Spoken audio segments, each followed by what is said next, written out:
esperando se encuentren bien de salud ustedes y sus familias. La Corporación de Jueces y Magistrados en esta oportunidad ha querido, así como lo hicimos con las especialidades de civil, familia comercial, igualmente laboral y derecho administrativo, en el campo penal, durante esta semana estamos trabajando algunos temas importantes para refrescar, como se dice en el ámbito del derecho procesal penal, refrescar memoria y tener algunos tips puntuales de cada una de los diferentes aspectos que tenemos que conocer y muy seguramente que serán objeto de la parte especial de las preguntas para el examen de la rama judicial. El día de hoy tenemos el gusto de contar con el doctor Gustavo Aguilera Becerra. Él es juez de garantías de adolescentes de la ciudad de Bogotá, abogado de la Universidad de Santo Tomás, especialista en Derecho Constitucional, Penal y Procesal Penal, magíster en Derecho Penal, tiene diplomados y estudios en Casación Penal, en Conciliación en Derecho, técnicas en Educación y a la vez es profesor universitario.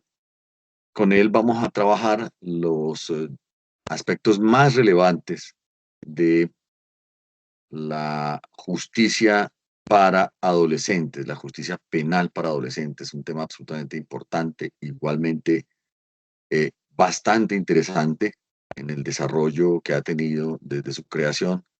Y pues es un gusto, doctor Aguilera, tenerlo con nosotros. Le cedo la palabra al doctor José Anderson Beltrán para que proceda a hacer los anuncios del caso en relación con el tema de la coordinación de esta charla. Doctor José Anderson.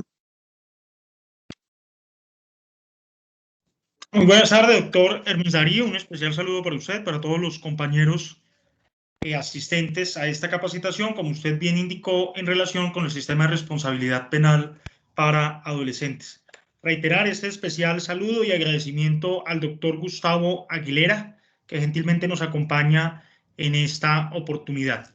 En relación con la metodología, como de costumbre, le solicitamos, por favor, tener sumo cuidado al momento de ingresar a la conferencia, silenciar los micrófonos, silenciar cámaras, adelantar las preguntas a través del chat de participación para que una vez finalicemos se le indiquen al conferencista. Doctor Aguilera, el tiempo de la disertación, como le comentaba, de 6 a 8 de la noche. Y una vez culminemos, le compartiré unas 5 o 10 preguntas de acuerdo a lo que nos indique el auditorio. Así entonces, nuevamente una muy buena tarde para todos. Doctor Aguilera, tiene usted el uso de la palabra.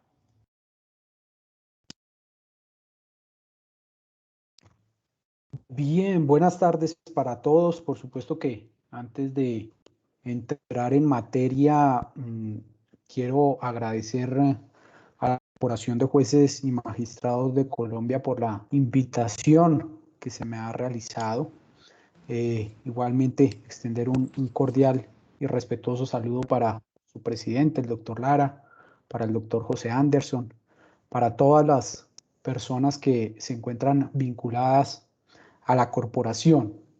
También antes de empezar quiero agradecerle a la corporación por la realización de estos espacios académicos que resultan de vital importancia para todos los asociados, más en una situación de pandemia como la que nos encontramos actualmente y todavía más de cara al examen de conocimientos que se aproxima y que tiene convocado a la rama judicial para seleccionar y escoger a los nuevos jueces que entrarán por mérito a la jurisdicción. Por supuesto que la intención el día de hoy, a todos los que me escuchan, es tratar de ofrecer una serie de ideas que se han venido materializando, que se han venido cosechando con el paso del tiempo, relacionadas principalmente con el sistema de responsabilidad penal para adolescentes.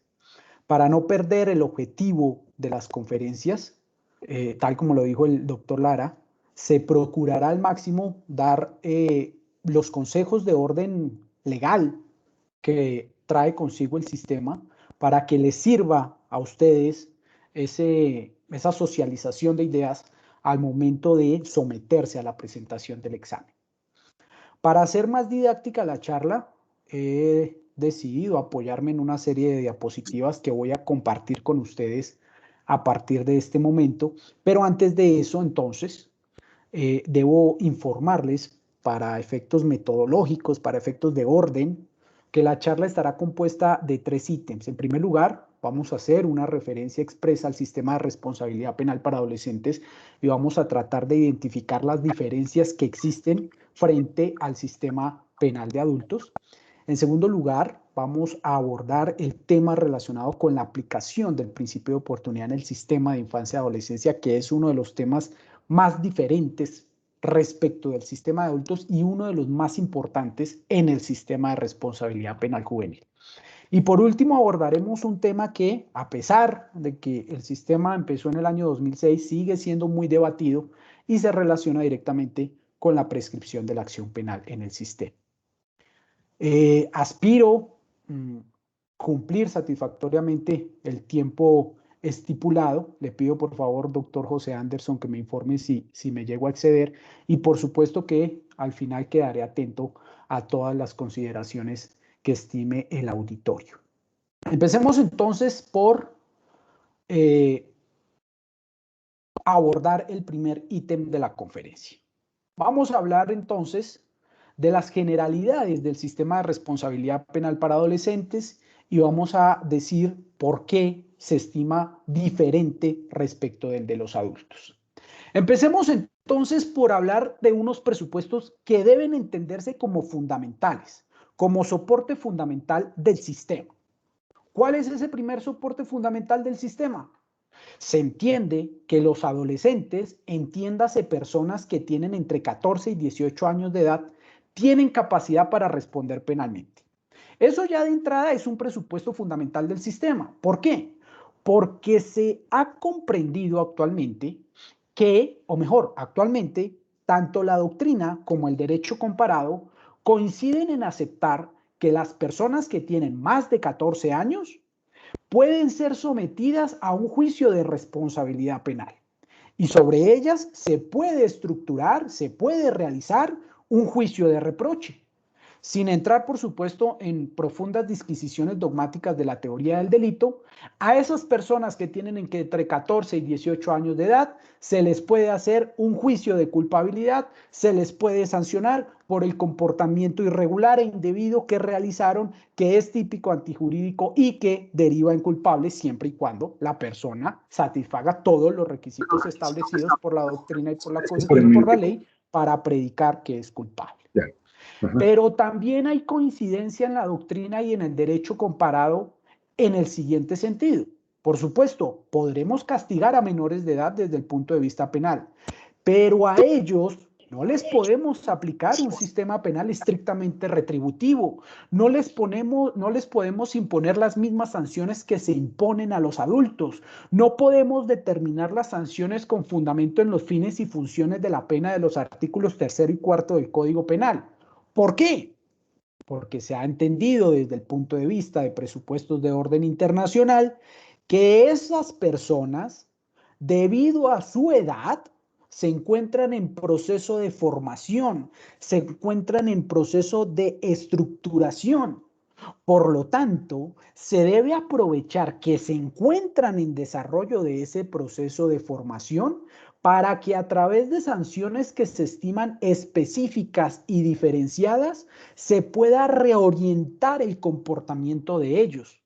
Entonces, las sanciones en el sistema de responsabilidad penal no están guiadas por los fines y funciones de la pena. Están guiadas por sanciones específicas que tienen un enfoque primordialmente pedagógico, primordialmente educativo. ¿Por qué? Porque como están en proceso de formación, se puede por parte del Estado intervenirlos efectivamente para que a través de ese enfoque pedagógico puedan reorientar su comportamiento hacia lo que les impone el ordenamiento jurídico. Eso es lo que se desprende, insisto, de presupuestos de orden internacional y adicionalmente de la lectura de los artículos que aparecen reportados en la diapositiva. Segundo presupuesto fundamental para comprender el sistema. Cuando uno se sienta a estudiar los antecedentes de la ley 1098, puede concluir sin lugar a equívocos que una de las intenciones que tuvo el legislador fue la de ajustar el sistema penal de menores a estándares internacionales. ¿Por qué? Porque recordarán ustedes que antes de la ley 1098 aplicaba el Código de Menor. De tal manera que ese código era muy antiguo, era del 87, del 85, del 89. Y no se acompasaba lo que allí estaba escrito con presupuestos de orden internacional que salieron a la luz pública con posterioridad al código. Por ejemplo, la Convención sobre los Derechos del Niño.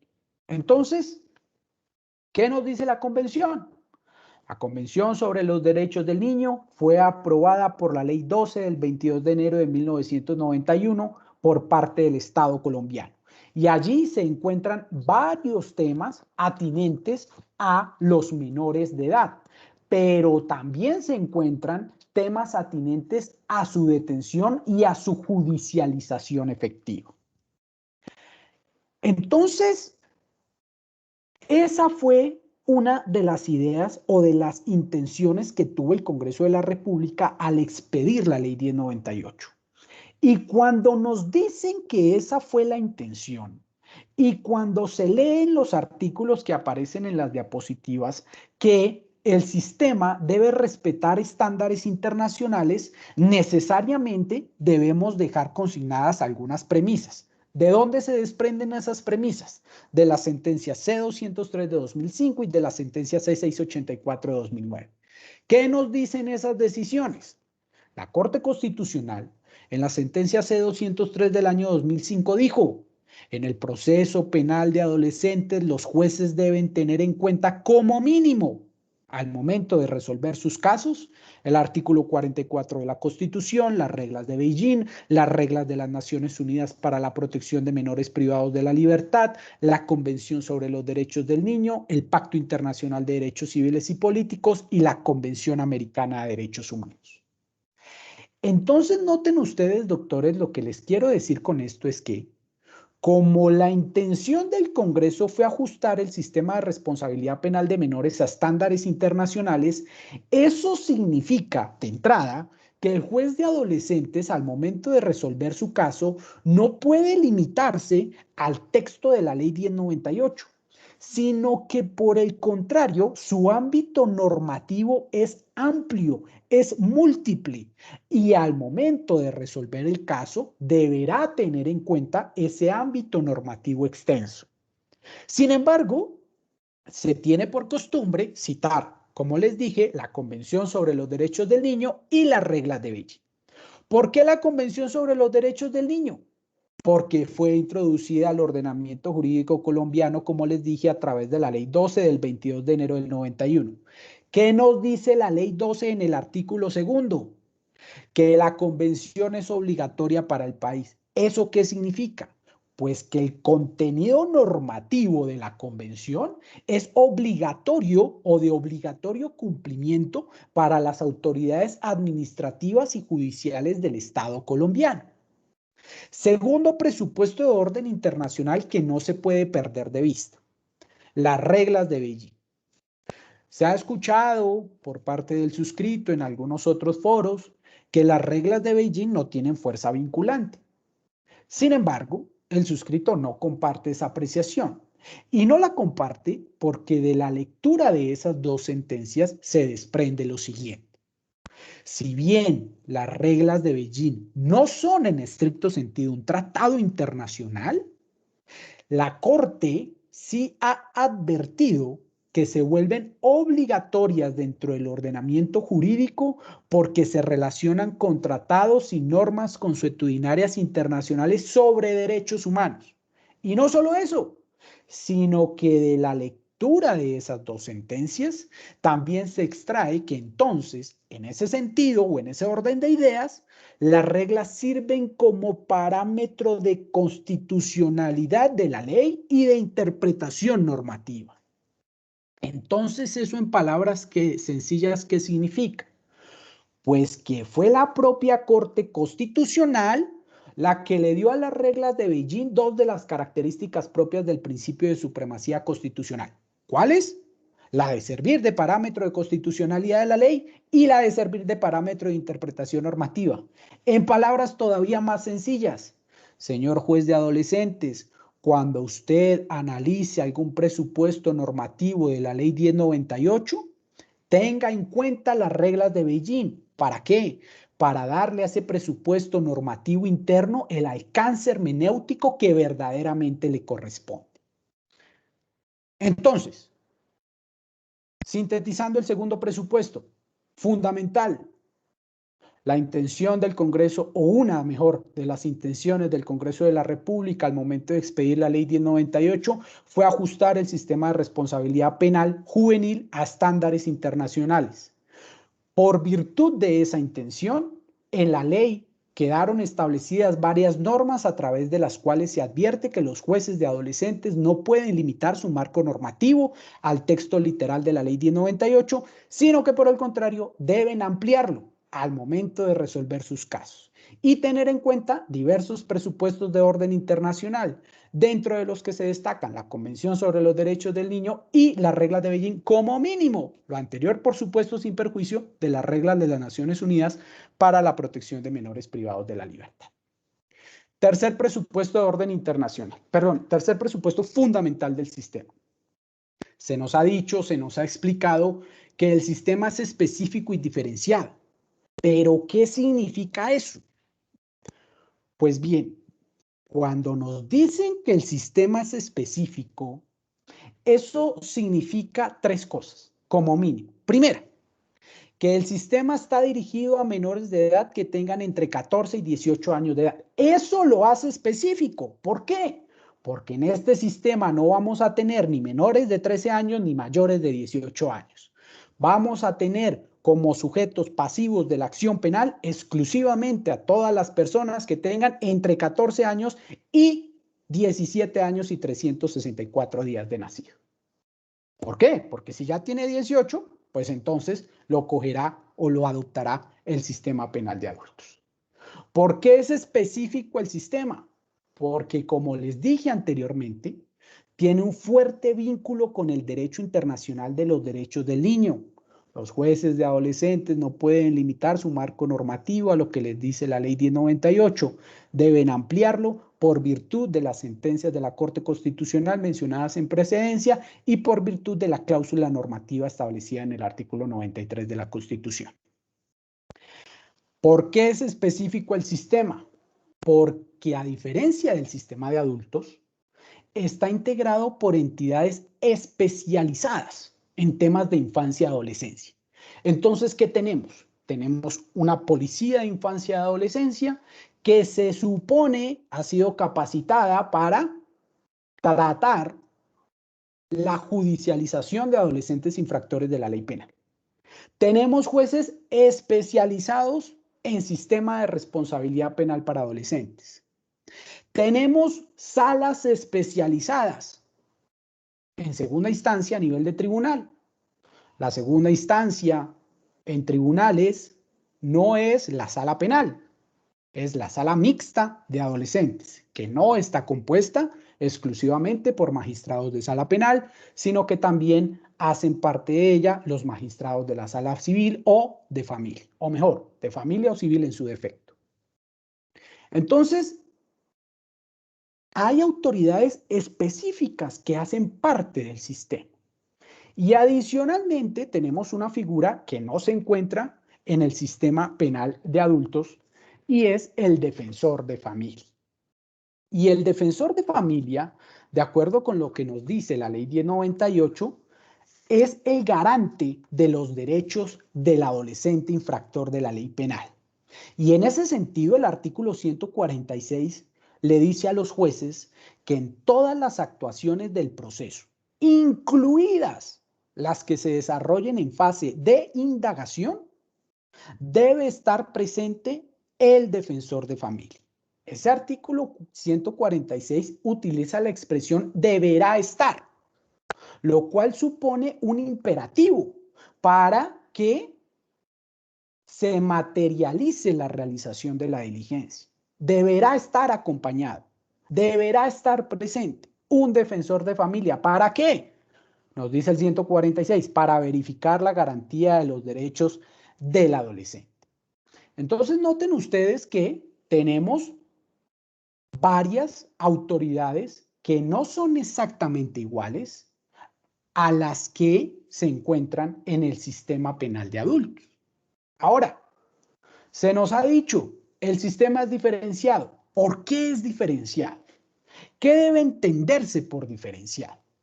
Pues bien, el sistema es diferenciado, es diferente del de los adultos, primordialmente porque las sanciones que se imponen en este sistema son diferentes a las penas de los adultos, en todo, en su naturaleza, en su magnitud y en su finalidad.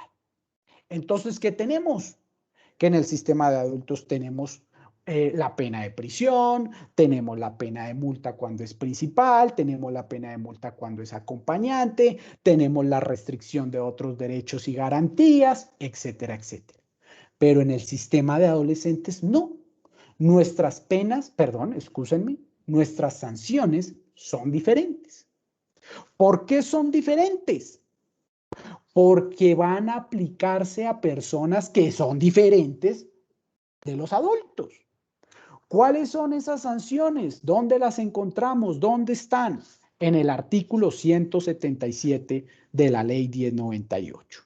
Y allí encontramos que están la amonestación, la imposición de reglas de conducta, la prestación de servicios a la comunidad, la libertad asistida, la internación en medio semicerrado y la privación de libertad en centro de atención especializado.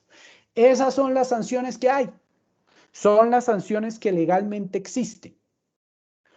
¿Por qué son diferentes respecto de su magnitud en cuanto a las de los adultos? Porque en adultos, en el sistema de adultos, encontramos penas de 12 años, de 15 años, de 50 años, etcétera, etcétera. Aquí no. Aquí la pena más drástica que existe es la privación de libertad en centro de atención especializado por un término máximo de 8 años. Máximo. Es lo más alto que se puede imponer para un adolescente. Y siempre que haya cometido alguno de los delitos que al respecto consagra el artículo 187 de la ley 1098, es decir, cuando nos encontremos frente a adolescentes que tienen 14 años o hasta 18 años y que se han hallado responsables ¿de qué? De homicidio doloso, de secuestro, de extorsión en todas sus formas y de delitos agravados contra la libertad, integridad y formación sexual. Entonces, la magnitud de la sanción es diferente. Lo máximo que se le puede imponer de privación de libertad a un adolescente son 8 años, siempre que haya cometido alguno de los delitos a los que hemos hecho referencia y siempre que tenga entre 14 y 18 años de edad. ¿Y por qué es diferente frente a la finalidad? Porque aquí, como les dije, no aplican ni los fines ni funciones de la pena. La finalidad de este sistema, como les dije, de acuerdo con presupuestos de orden internacional y de acuerdo con los presupuestos normativos internos que aparecen en la diapositiva, no es otra que la de tratar de brindarle al adolescente pautas de orientación. ¿Para qué? Para que readecúe su comportamiento. ¿Hacia dónde? Hacia lo que le impone el ordenamiento jurídico. ¿Con qué finalidad? Con la finalidad de que cuando cumpla 18 años de edad no reincida en comportamientos delictivos. Por eso es que muchos afirmamos que este sistema es mucho más importante que el de adultos, porque en la medida en que este sistema cumpla sus finalidades, necesariamente el sistema de adultos se descongestiona y necesariamente, por supuesto, que hacemos de Colombia un lugar mejor. Otro presupuesto fundamental que no se puede perder de vista por parte de los jueces de adolescentes. Todo el sistema, doctores, todo el sistema debe estar siempre orientado a garantizar el interés superior del adolescente.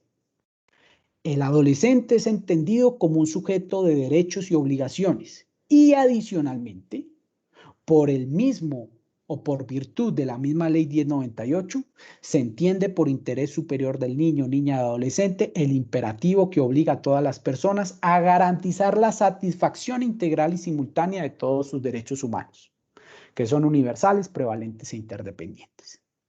Entonces, bajo esos presupuestos es que debemos empezar a entender el sistema. Y entonces, hablemos a la luz de esos presupuestos fundamentales de las diferencias que existen con el proceso penal de adultos.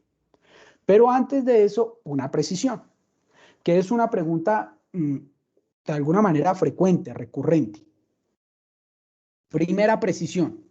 El sistema de responsabilidad penal para adolescentes está integrado a la Ley 906 y a la Ley 599 de 2000. Eso en palabras sencillas significa que no tenemos un código penal de adolescentes. Eso en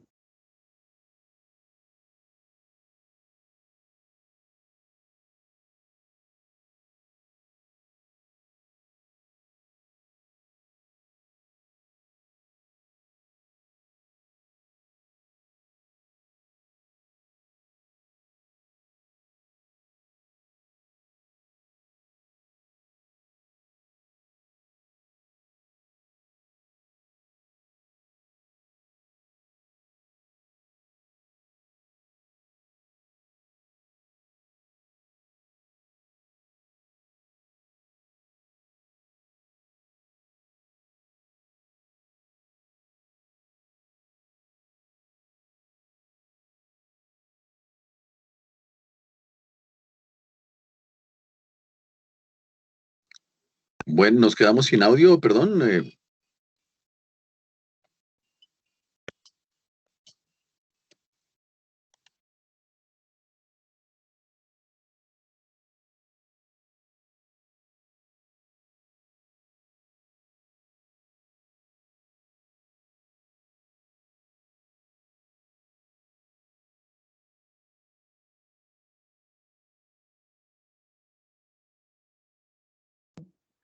Sí, ya, excúsenme, se me informa que me quedé sin señal. Por favor, doctor José Anderson, ¿me confirma si ya me escucha? Doctor Gustavo, así es, ya lo estamos escuchando. Bien, muy amable. Retomo, les ofrezco excusas, no sé qué pasó, no es usual que mi internet falle. Les ofrezco excusas. Entonces, continúo con el planteamiento. Permítanme, por favor, nuevamente. Entonces, veníamos hablando entonces de los presupuestos fundamentales, ¿cierto? Entonces, bajo esos presupuestos fundamentales es que debemos entrar a analizar las diferencias con el proceso penal de adultos. Pero antes de analizar las diferencias con el proceso penal de adultos, debemos hacer algunas precisiones. Primero, el sistema de la ley 1098 está integrado a la ley 906 y a la ley 599. Eso en palabras sencillas significa que el proceso penal de adultos es el mismo proceso penal que le resulta aplicable a un adolescente, porque así lo dispone prácticamente de manera taxativa el artículo 144 de la ley 1098. Sin embargo, ese mismo artículo exceptúa aquellas normas de la ley 906 que sean contrarias al interés superior del adolescente. Segundo presupuesto, el sistema de la ley 1098 está atado a la ley 599 de 2000. Eso en palabras sencillas, ¿qué significa? Que los adolescentes que tengan entre 14 y 18 años solo podrán ser castigados cuando cometan alguno de los delitos establecidos en la ley 599 de 2000. Tercera precisión. También en el sistema de la ley 1098 resulta aplicable el procedimiento penal abreviado. Así nos lo explicó la Corte Suprema de Justicia en el radicado que se cita. Aclarando eso sí, que la conversión de la acción penal cuando se trata de procesos de ley 1098 no se puede pasar de pública a privada. Algunos cuestionan que el procedimiento abreviado aplique en el sistema de infancia y adolescencia. Son razones válidas, pero lo que está actual para efectos de concurso, para efectos de examen, es eso. La Corte Suprema de Justicia tiene establecido que en el sistema de responsabilidad penal para adolescentes aplica el procedimiento abreviado. No hay lugar a cuestionar eso, por lo menos para efectos de concurso. Entonces, ¿Cuáles son las diferencias que existen? Empecemos hablando de la legalización de captura. Frente a los adultos, se debe someter a judicialización al preso, o a la persona detenida, o a la persona capturada. Pero aquí no. Aquí las reglas de Beijing, recuerden lo que les dije al inicio, que son vinculantes para el ordenamiento jurídico, que sirven como parámetro de constitucionalidad e interpretación normativa, nos dicen, siempre, señora autoridad judicial, siempre que usted pueda, disponga la libertad inmediata del adolescente. ¿Eso qué significa? Que de entrada hay un mandato de orden internacional que de alguna manera se contrapone al 302 de la ley 906. ¿Por qué? Porque le está diciendo al señor fiscal, déjelo en libertad.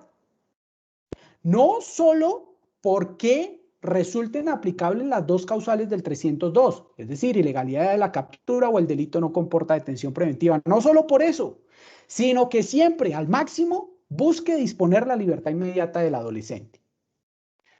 Segunda diferencia con la legalización de captura.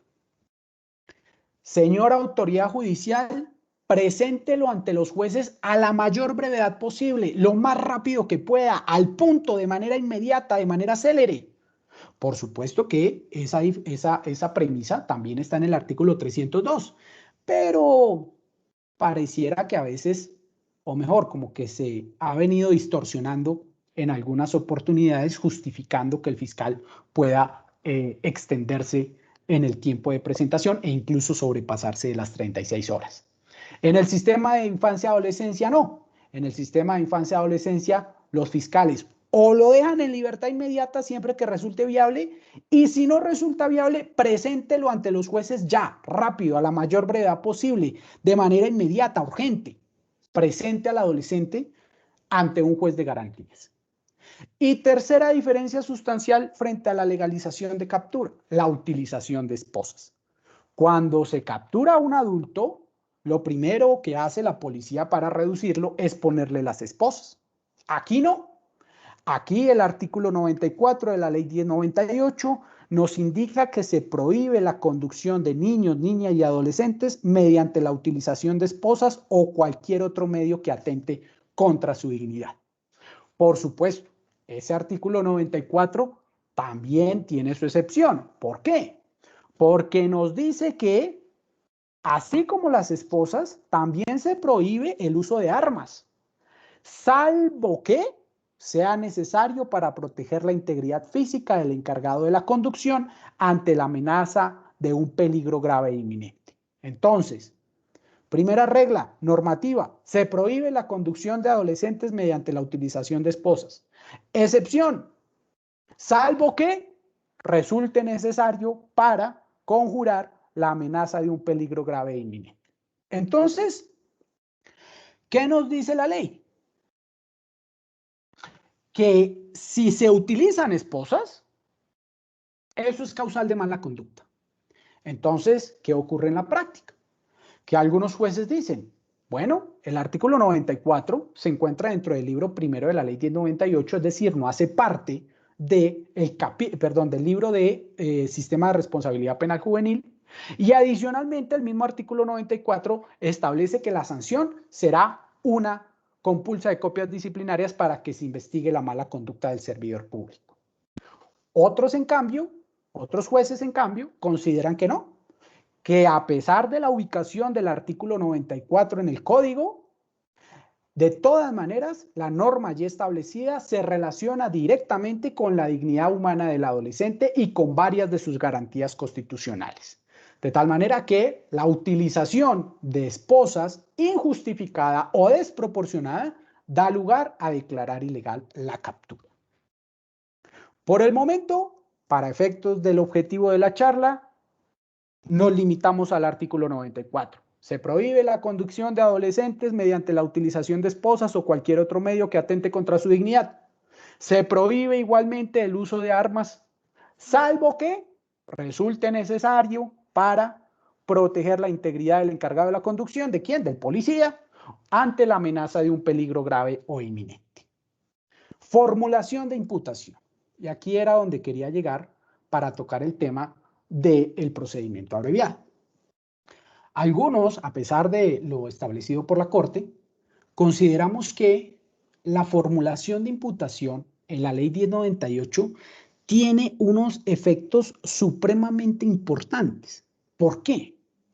Porque la formulación de imputación es el escenario ideal para que el adolescente entienda el sistema. ¿Qué debemos hacer los jueces del sistema, los jueces de garantías?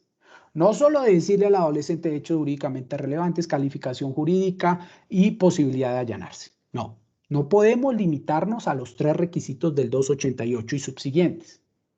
Antes de eso, o en desarrollo de eso, debemos decirle al adolescente por qué ingresa al sistema, cómo es el sistema, en qué consiste el sistema, cuáles son las sanciones que le puede imponer el sistema, por qué se las impondría, cuál es la finalidad de las sanciones. Eso no lo hacen los fiscales en un traslado de escrito de acusación. Por eso es que la imputación es un escenario absolutamente importante para que el adolescente entienda. Ahora, los presupuestos de orden internacional, ¿qué nos dicen? Siempre escucha al menor de edad. Entonces, si el menor de edad tiene preguntas, el juez debe respondérselas.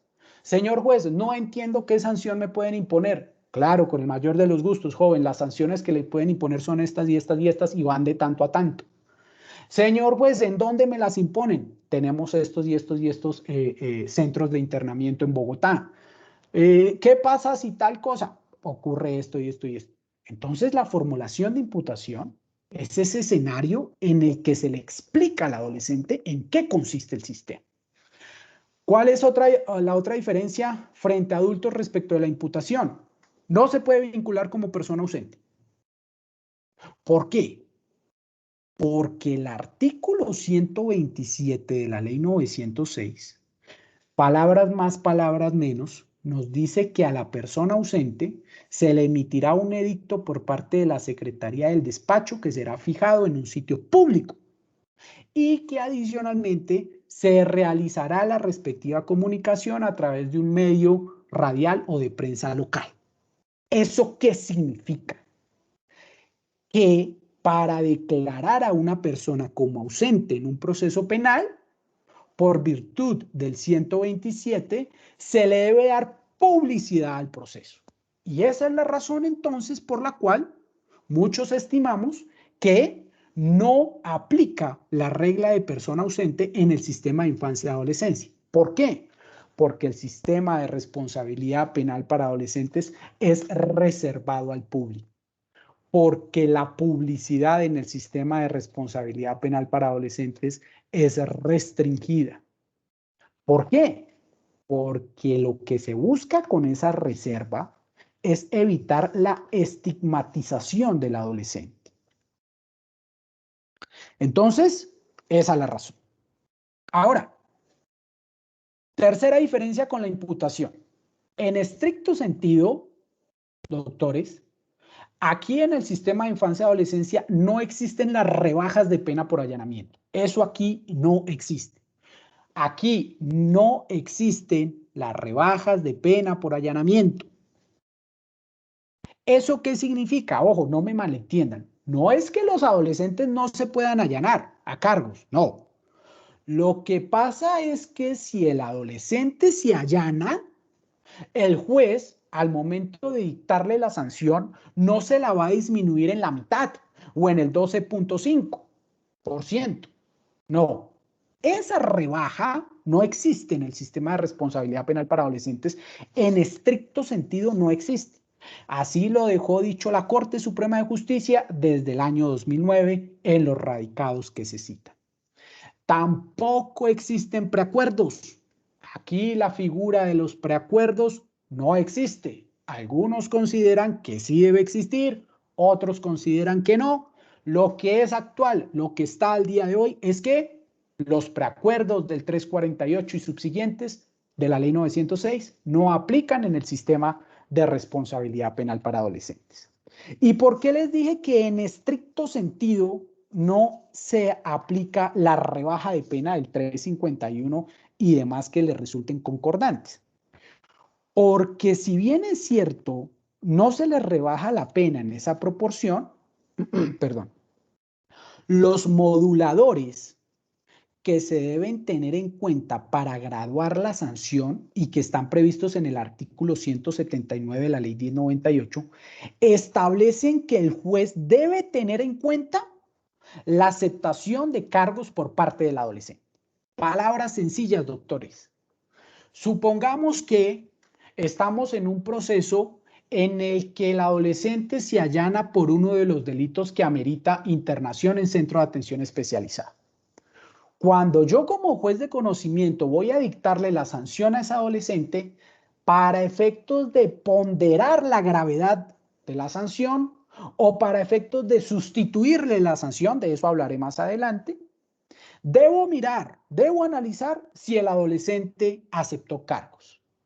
Y si el adolescente aceptó cargos, ese será un factor positivo para él y que yo debo tener en cuenta para graduar la severidad o levedad de la sanción que le voy a imponer.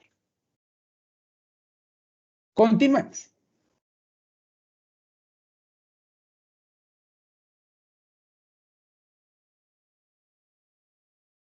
Hablemos de las medidas de internamiento preventivo. Este es un aspecto que resulta en cierta medida muy diferente a el sistema de adultos. ¿Por qué? Porque para efectos de determinar si a un adolescente se le pone medida de internamiento, primera diferencia, aquí no se llaman medidas de aseguramiento, se llaman medidas de internamiento preventivo. Así lo establece la ley, esa es la definición, ese es el concepto que está. Y esos términos son los que debemos usar porque son los de ley. Entonces, primera diferencia, aquí hablamos de medidas de internamiento preventivo. Cuando hablamos de medidas de aseguramiento en la ley 906, los jueces de garantía se rigen por el 308 y subsiguientes y particularmente por el 313 y subsiguientes. Aquí no. Aquí los requisitos objetivos de la medida de internamiento preventivo, ustedes los van a encontrar en el artículo 187 de la ley 1098. Entonces,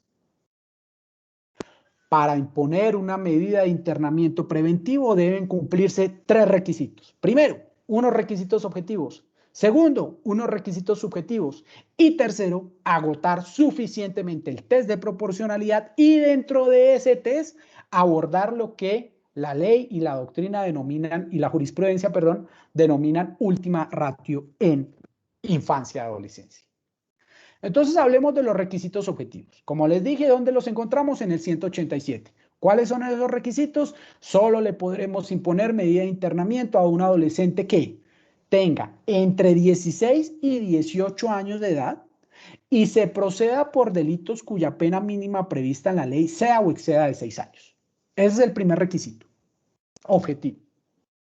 Entonces, si capturan a un adolescente que tiene 16 años y 6 meses de nacido por un hurto calificado agravado en los términos del 239, 240 inciso segundo y 241 numerales 10º y 11, supongamos, quiere decir que ese delito en el sistema de adultos tiene una pena mínima de 144 meses de prisión, o sea, de 12 años. Entonces, ¿qué tenemos? El primer requisito objetivo satisfecho. ¿Por qué? Porque tenemos un muchacho que tiene 16 años y 6 meses de nacido y tenemos que cometió un delito que en la ley de adultos se castiga con más de 6 años de prisión. Así debe leerse el requisito objetivo. Ojo aquí con esto, una precisión que quiero hacer. Para efectos de determinar las penas establecidas en la ley, señores jueces, futuros jueces de adolescentes, tengan en cuenta siempre las circunstancias que atenúan o agravan la punibilidad y tengan en cuenta siempre los factores de los criterios de determinación de la pena que al respecto consagra el artículo 60 del Código Penal. ¿Por qué? Porque si a ese hurto calificado agravado de pronto le agregamos el 268 y de pronto le agregamos el 27 y de pronto le agregamos la complicidad del 30, entonces ya no vamos a tener una pena mínima de 12 años de prisión. Y es altamente probable que tengamos una pena mínima inferior a 6 años. ¿Y eso qué significa? Pues que ya no le vamos a poder imponer medida de internamiento preventivo al adolescente. ¿Qué les quiero decir con esto? Que cuando la ley nos dice sea o exceda de 6 años, debemos determinar los límites punitivos atendiendo las circunstancias de las circunstancias de atenuación o de agravación punitiva, así como los factores o las reglas que al respecto consagra el artículo 60 del Código Penal. Regla de oro, porque hay casos que han llegado a la Corte Suprema de Justicia donde casan precisamente porque se olvida esa regla. Segundo presupuesto objetivo. Le podemos imponer medida de internamiento preventivo a todo aquel adolescente que tenga 14 años, entonces noten que aquí ya hay una diferencia con el primer requisito objetivo. A todo aquel adolescente que tenga 14 o 18 años, pero siempre, doctores, que se proceda por alguno de los delitos allí mencionados. Es decir, homicidio doloso, secuestro, extorsión en todas sus formas y delitos agravados contra la libertad, integridad y formación sexual. Entonces, ¿qué les quiero decir con esto? Que si un muchacho de 14 años comete un homicidio doloso, le podemos colocar medida de internamiento preventivo. Pero si un muchacho de 14 años comete un hurto calificado agravado, no le podemos poner medida de internamiento preventivo. ¿Por qué? Porque no tiene entre 16 y 18 años. Entonces, segunda regla, se puede imponer medida de internamiento cuando el muchacho tiene entre 14 y 18 años de edad y se proceda por alguno de los delitos allí previstos. Esta es una pregunta muy frecuente en los foros académicos. Pero es que, doctor, ahí dice homicidio doloso. Entonces, eso quiere decir que la tentativa de homicidio doloso no da para medida de internamiento preventivo. No, esa no puede ser la lectura de la norma, porque recuerden ustedes que la tentativa es un dispositivo amplificador del tipo y sin profundizar en disertaciones dogmáticas, porque no es el objetivo de la charla, siguiendo al profesor Velázquez, recordemos que un dispositivo amplificador del tipo es el que permite ampliar el radio de acción del juicio de tipicidad objetiva del delito. De lo contrario, doctores, el Código Penal tendría que estar redactado de la siguiente manera. Artículo 103, homicidio. Artículo 103A, tentativa de homicidio. Artículo 239, hurto. Artículo 239A, tentativa de hurto. Artículo 239B, complicidad en hurto. De tal manera que lo que les quiero decir con esto es que cuando la norma del 187, inciso tercero, nos habla de delitos de homicidio doloso, secuestro, extorsión en todas sus formas y delitos agravados, cabe la tentativa. Se puede imponer medida cuando sea tentativa de homicidio doloso, tentativa de secuestro, tentativa de extorsión y tentativa de algún delito sexual, siempre que sea agravado, porque esa también es otra imprecisión frecuente. Por ejemplo, el fiscal nos dice, voy a atribuir acto sexual abusivo con menor de 14 años. Muy bien, señor fiscal. Y tengo un muchacho de 14 años. Muy bien, señor fiscal. ¿Va a atribuir alguna circunstancia de agravación del artículo 211? No, señor juez. Perfecto. No procede la medida de internamiento preventivo porque la ley nos dice delitos agravados contra la libertad, integridad y formación sexual. Entonces, esos son los requisitos objetivos. Pasemos a los requisitos subjetivos. ¿Dónde están los requisitos subjetivos? En el artículo 181 de la ley 1098. ¿Qué nos dice la ley 1098? Que los requisitos subjetivos para imponer una medida de aseguramiento son el riesgo de evasión procesal, el riesgo de obstaculización probatoria y el peligro social. Pero, ¿qué ha considerado el suscrito en desarrollo de su labor y en desarrollo de las actividades académicas?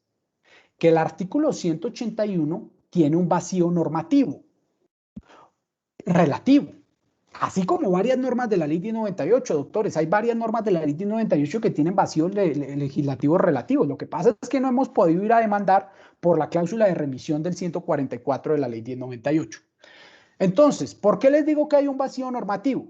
Porque la ley 1098, por sí sola, doctores, no le dice a los jueces cuándo puede haber evasión procesal, cuándo puede haber riesgo de obstaculización probatoria, cuándo puede haber peligro para el denunciante, el testigo, la comunidad. Entonces, ante ese vacío normativo, ¿qué debemos hacer? acudir, como les digo, a la cláusula del 144 de la ley 1098. ¿Qué nos dice el 144? Que el procedimiento aplicable en el sistema de responsabilidad penal juvenil es la ley 906 de 2004, exceptuando las normas que sean contrarias al interés superior del menor. Entonces, por virtud de esa cláusula de remisión, traemos al sistema el 308 y subsiguientes. ¿Por qué? Porque en la ley 906, a partir del 308, sí están suficientemente desarrollados los contenidos, o mejor, las premisas normativas para llenar de contenido ese artículo 181 de la ley 1098. Entonces, ¿qué les quiero decir con esto? Que por integración, ustedes, futuros jueces de adolescentes, deberán tener en cuenta los requisitos subjetivos del artículo 308 y subsiguientes del Código de Procedimiento Penal. Y a partir de allí, entonces, se puede afirmar que, para efectos de imponer una medida de aseguramiento, se debe cumplir, al igual que en el sistema de adultos, inferencia razonable acerca de autoría o participación, así como alguno de los requisitos subjetivos establecidos en el artículo 308 de ese cuerpo normativo. Es decir, la medida se muestra como necesaria para que el imputado obstruya el debido ejercicio de la justicia, el imputado constituye un peligro para la seguridad de la sociedad o la víctima, o resulta probable que el imputado no comparecerá al proceso. ¿Y cómo llenamos de contenido ese 308? A partir del artículo 309, 310, 311 y 312 de la ley 906.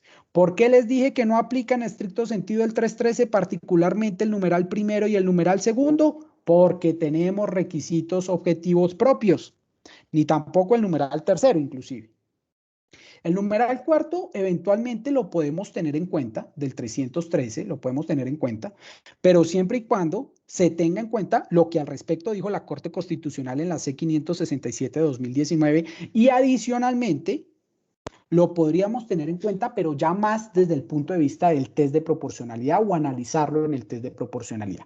Pero en estricto sentido, para que quede claro en la conferencia, los requisitos del 313 que hacen referencia a la procedencia de la detención preventiva no aplican para efectos de determinar desde el punto de vista objetivo si se impone o no una medida de internamiento preventivo. ¿Por qué? Porque tenemos nuestros propios requisitos objetivos.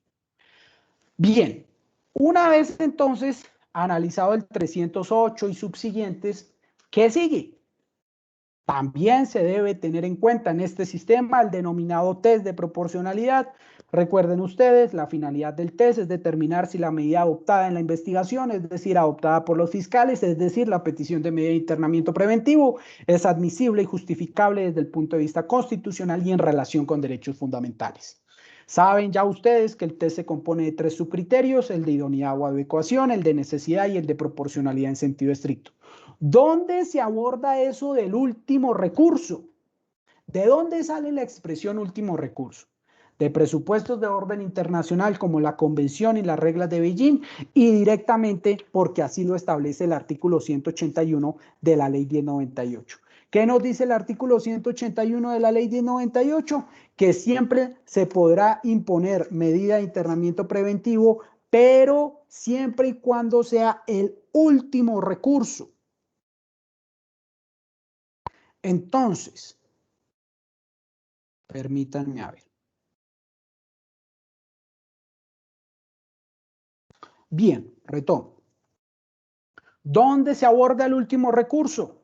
En el criterio de necesidad. Entonces, idoneidad o adecuación, ¿en qué consiste, doctores? En palabras sencillas, porque ese no es el objeto de la charla, en establecer si el medio utilizado es permitido por la ley y alcanza el fin propuesto en la investigación. ¿Que los fiscales pidan una medida de internamiento está permitido por la ley? Sí, así lo establece el 181 a pesar de ser menores de edad.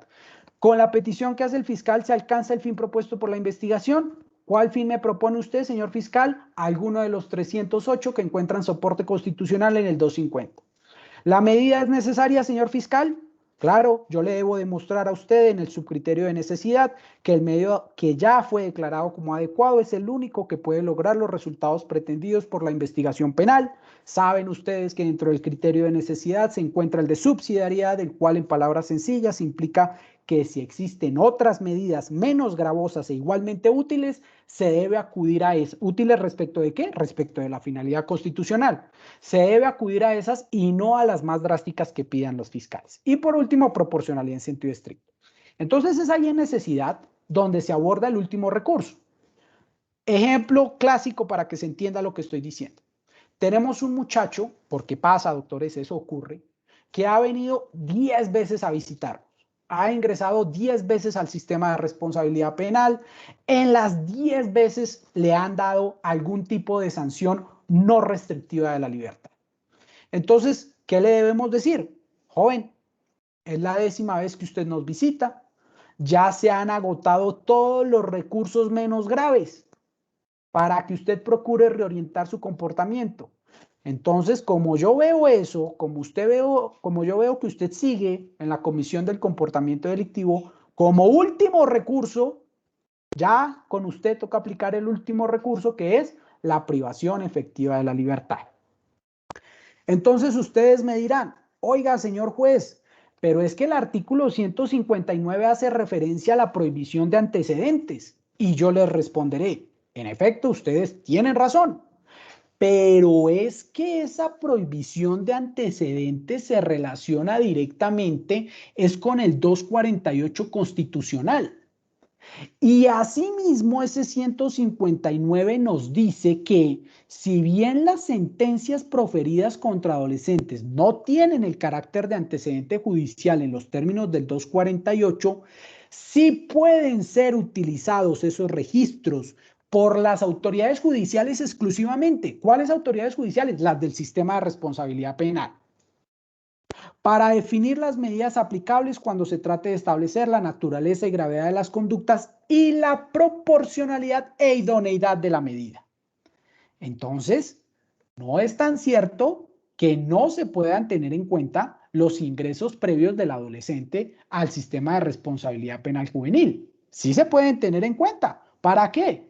¿Por parte de quién? Exclusivamente por parte de los jueces de adolescentes. ¿Para qué? Para establecer la naturaleza y la gravedad de las conductas y la proporcionalidad e idoneidad de la medida en los términos del 159. Entonces, a grosso modo, doctores, esos son los requisitos para imponer una medida de internamiento preventivo. Noten ustedes que sí tienen alguna diferencia importante frente a los requisitos que se deben imponer a los adultos. Ya les hablé del test de proporcionalidad. Entonces, hasta ahí las preliminares que son comunes. Legalización de captura, imputación y medida. Luego pasamos a la acusación, a la preparatoria y al juicio oral. ¿Qué tenemos aquí? Que por virtud de la cláusula de remisión del 144, la acusación que se da en el sistema de adultos es la misma acusación que se da en el sistema de adolescentes. Que la preparatoria es la misma en adultos y es la misma en adolescentes. Y el juicio oral es el mismo en adultos y el mismo en adolescentes, salvo que existe la prohibición de publicidad y, como les dije anteriormente, en todas las diligencias deberá estar presente el defensor de familia en los términos del 146 de la ley 1098. Una precisión importante para hacer acá, la prohibición de juzgamiento en ausencia. Entonces, ¿qué debemos decir? Que el artículo 158 de la ley 1098 nos dice, palabras más, palabras menos, que los adolescentes sometidos al sistema no serán juzgados en ausencia. Esa es la regla general. No se pueden juzgar adolescentes en ausencia. ¿Qué nos dice la norma? Que en caso de no lograrse la comparecencia del adolescente, señor Estado, continúe con la investigación y por favor, asígnele un defensor público para que lo defienda. ¿Hasta dónde? Hasta la acusación o hasta la preclusión. Pero si hay acusación, el proceso se suspenderá mientras se logra la comparecencia del procesado y ello implicará que la prescripción de la acción penal se aumente en una tercera parte. Entonces, esa es la regla. Pero esa regla la debemos acompasar con la sentencia C055 de 2010. ¿Y qué nos dice esa decisión de la Corte? Que lo que está establecido en el artículo 158 es válido, es legítimo, es justificable desde el punto de vista de la calidad que tiene el sujeto pasivo del sistema de responsabilidad penal. pero que no podemos utilizar como procesados el 158 para evitar que nos juzguen cuando somos contumaces o rebeldes. ¿Eso qué significa?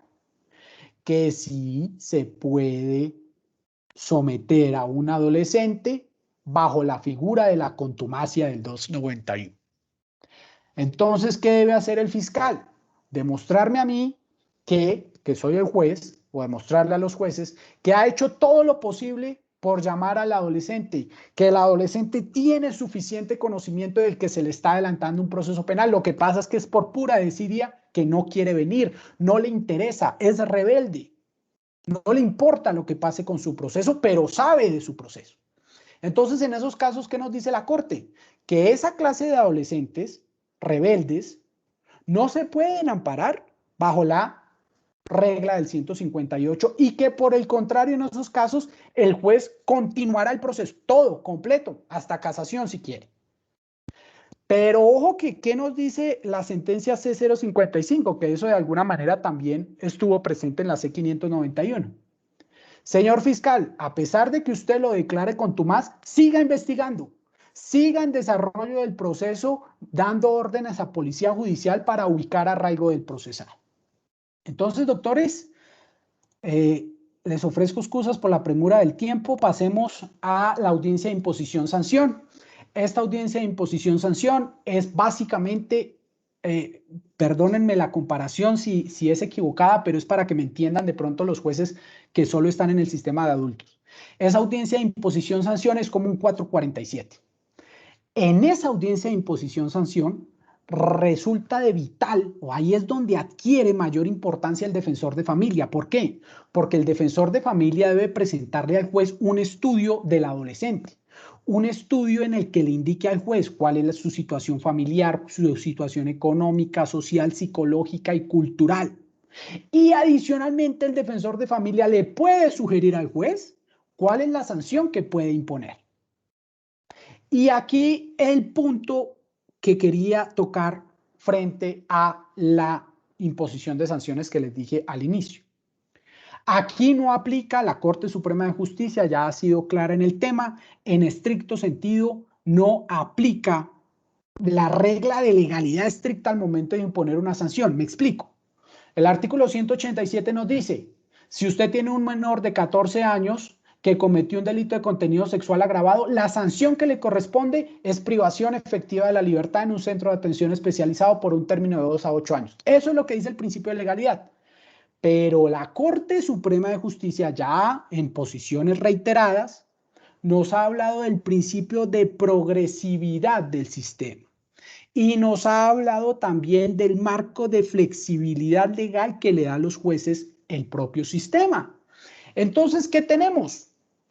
Que un juez perfectamente puede decir, claro, el 181 me obliga a mí, joven, a enviarlo a un centro de internamiento especializado por un término de 2 a 8 años.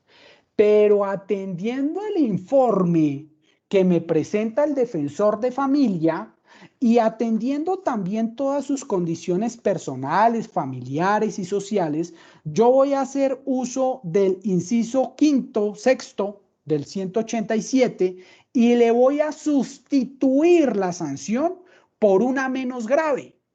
Entonces, ya no lo voy a mandar para un centro de internamiento preventivo porque usted tiene todos sus derechos garantizados, porque usted se allanó, porque usted no es consumidor de droga, porque usted tiene una familia establecida, porque hay corresponsabilidad parental, porque usted le pidió disculpas a la víctima, la indemnizó. Entonces, se la voy a sustituir, está estudiando, tiene un proyecto de vida establecido, no volvió a reincidir. Se la voy a sustituir por alguna de las otras del 177. Un juez que haga eso está avalado por la jurisprudencia de la Corte Suprema de Justicia. Y finalmente las sanciones que, como les dije, son estas. La más leve es la amonestación, la más grave, la privación de libertad en centro de atención especializado. Ese marco de legalidad flexible es el que le permite al juez moverse entre alguna de esas sanciones, apoyándose para ello en los términos o en los factores de ponderación del 176 del 179 de la ley 1098. ¿Qué quiere significar esto? Que aquí, doctores, no aplican las reglas de los cuartos establecidas en los artículos 60 y 61 de la ley 599/2000. Aquí no existen los ámbitos punitivos de movilidad. Aquí no nos vamos a ubicar ni en el primer cuarto, ni en el segundo cuarto, ni en el tercer cuarto, ni en el cuarto cuarto. Nada de eso. Eso aquí no aplica. Aquí no vamos a mirar si hay circunstancias de menor punibilidad del 55 o circunstancias de mayor punibilidad del 58 para determinar esos cuartos. No aplica eso en el sistema. El sistema, desde el punto de vista de las sanciones a imponer, está regido por un marco de legalidad flexible que se rige por el 179 y que se rige por el principio de progresividad y que se rige por las razones que se den en la audiencia de imposición-sanción. Bien, entonces creo que esas son las diferencias que en términos generales pueden existir frente al sistema de adultos. Pero entonces he querido, con autorización por supuesto de la corporación, enfocarme en dos aspectos que a mi juicio son muy llamativos en el sistema de adolescentes. Bueno, aquí en esto me devuelvo un poquito. En esto de tasación, de individualización punitiva, hay algunos salvamentos de magistrados del Tribunal Superior de Bogotá que me parece que son muy importantes, en donde han demostrado, frente al caso concreto, que es mucho más favorable para el menor aplicar el sistema de cuartos que dejar la discrecionalidad reglada del juez de adolescentes. En todo caso, lo que está hoy establecido para efectos de concurso de méritos es eso. Está prohibida la individualización de la sanción con base en los factores que al respecto consagran los artículos 60 y subsiguientes del Código Penal. Hay precedente de la Corte Suprema de Justicia que fue el citado en decisiones anteriores, en diapositivas anteriores, 30.919/2009, 33.510 de 2010 y 33.850 de 2010 también. Bien, entonces, ¿por qué quiero hablar de algunos aspectos o figuras concretas? Porque a mi juicio son las que más diferentes son respecto del sistema de adultos. Una de esas, o la primera, es la del principio de oportunidad. Hablemos del principio de oportunidad. No sé, doctor José Anderson, ¿me confirma si está viéndose la diapositiva? No, doctor, fíjese que no. Bien, permítame, por favor, entonces ya miramos. Si es tan amable. ¿Me confirma nuevamente, doctor? Ya está cargando, en ese momento ya proyectó. Bien, muy amable. Entonces, hablemos de principio de oportunidad. ¿Por qué quise escoger para ustedes principio de oportunidad? Porque es una de las figuras que es diametralmente opuesta al sistema penal de adultos. Entonces, empecemos a hablar. Ya les dije, presupuestos internacionales. La sentencia C-203 del año 2005, fundamental, no se puede perder de vista, debemos tenerla en cuenta todos los jueces de adolescentes y asimismo debemos también tener en cuenta la, perdónenme doctores,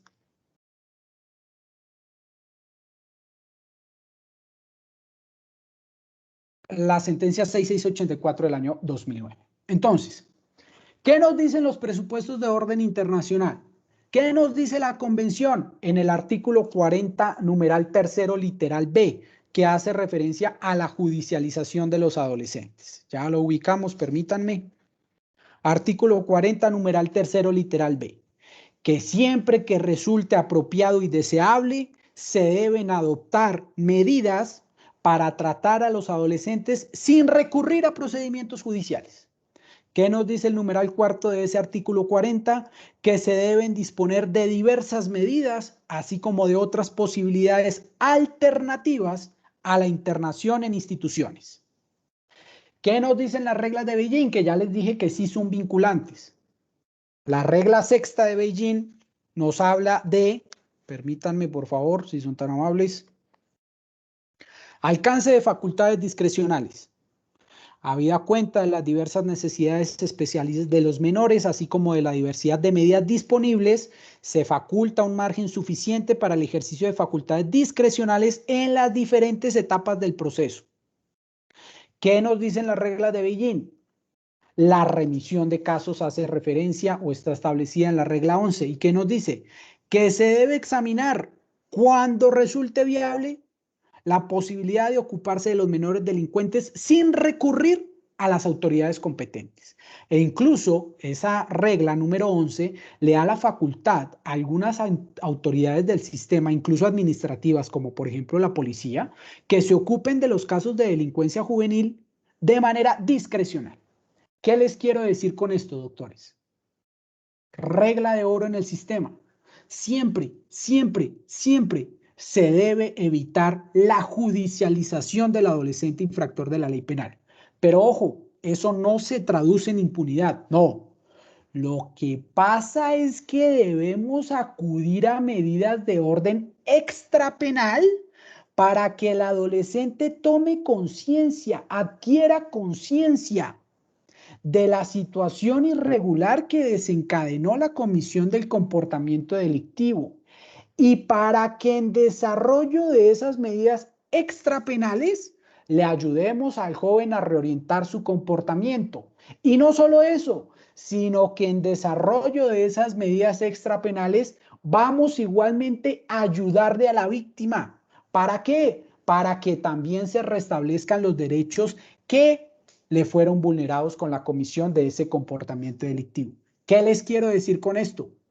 Que el sistema penal de adolescentes tiene una fuerte interferencia por parte de la justicia restaurativa. O mejor, que uno de los pilares del sistema de infancia y adolescencia es la justicia restaurativa. ¿Cómo logramos la justicia restaurativa? A través del principio de oportunidad. Y entonces, sobre esas reglas internacionales, ¿qué nos dice la doctrina especializada? Que lo que se busca a través de esos mecanismos alternativos es que se le permita al sistema agotar alternativas diferentes a la judicialización y se le permita al adolescente, infractor de la ley penal, ser sometido a mecanismos o mejor, a trámites extrapenales. Entonces, doctores, ese fuerte presupuesto normativo, bueno, esto del 250, ustedes ya lo conocen.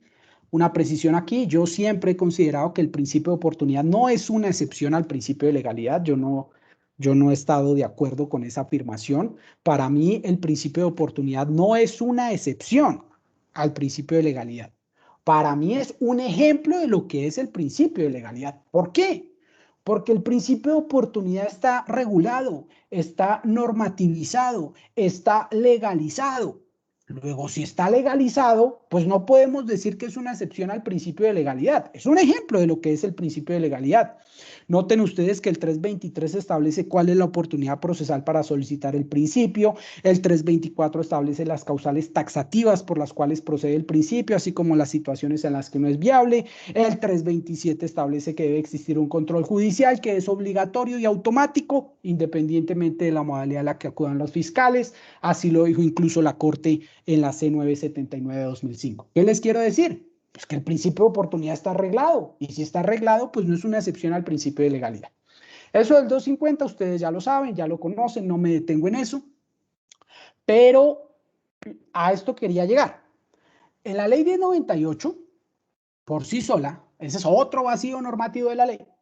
No hay un capítulo, no hay un libro, no hay una serie de artículos consecutivos que se dediquen a hablar del principio de oportunidad, ni tampoco le explican al juez cómo aplicar un principio de oportunidad.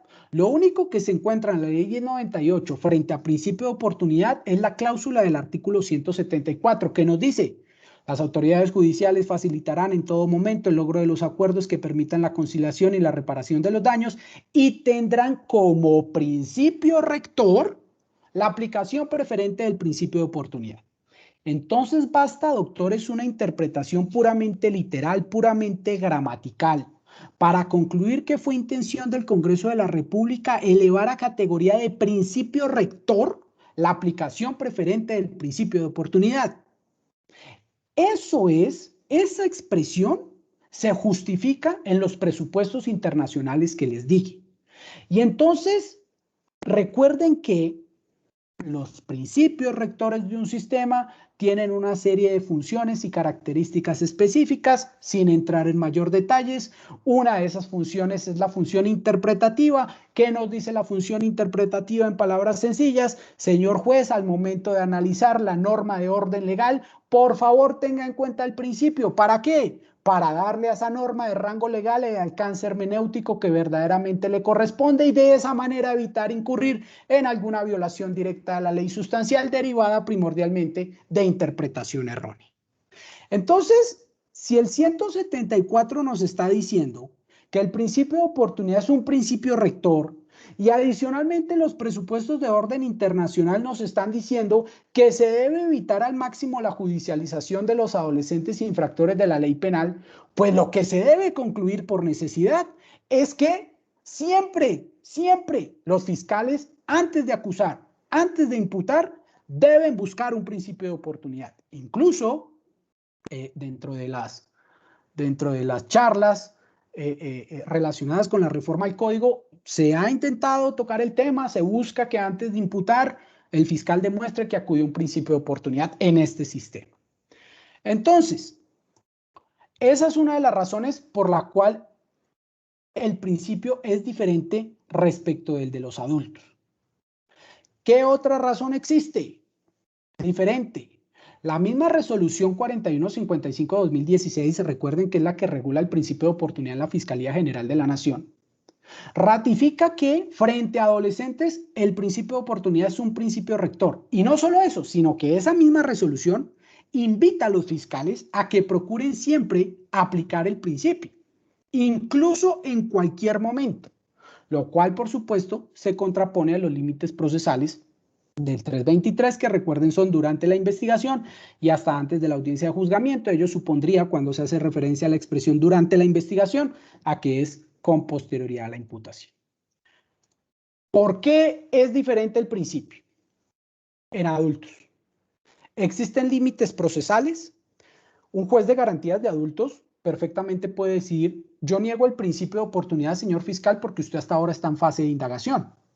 Independientemente de los aciertos o equívocos de esa decisión, lo cierto es que en el sistema de adolescentes esos límites procesales del 323, esas oportunidades procesales, no pueden limitar la aplicación de un principio. Es más, yo creería que incluso en adultos tampoco.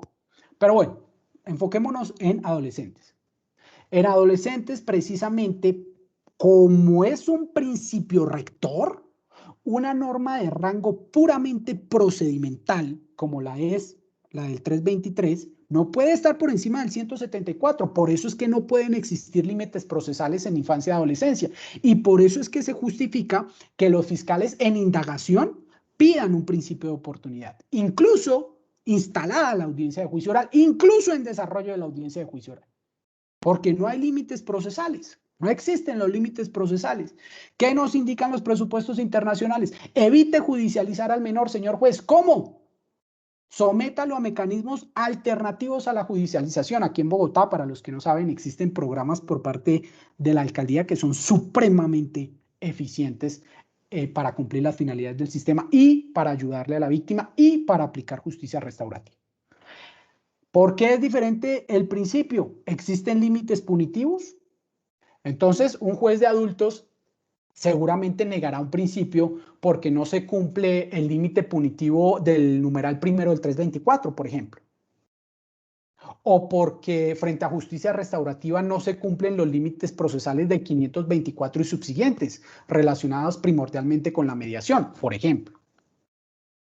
Pero aquí en infancia y adolescencia no necesariamente. ¿Por qué?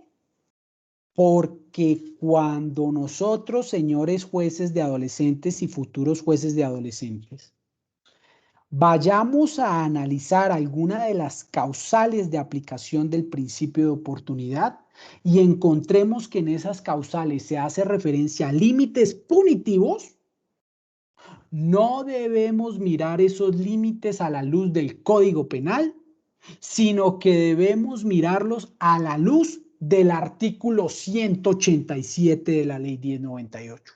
¿Por qué? Porque es allí y solo allí en donde se encuentran establecidas las sanciones privativas de la libertad para un adolescente.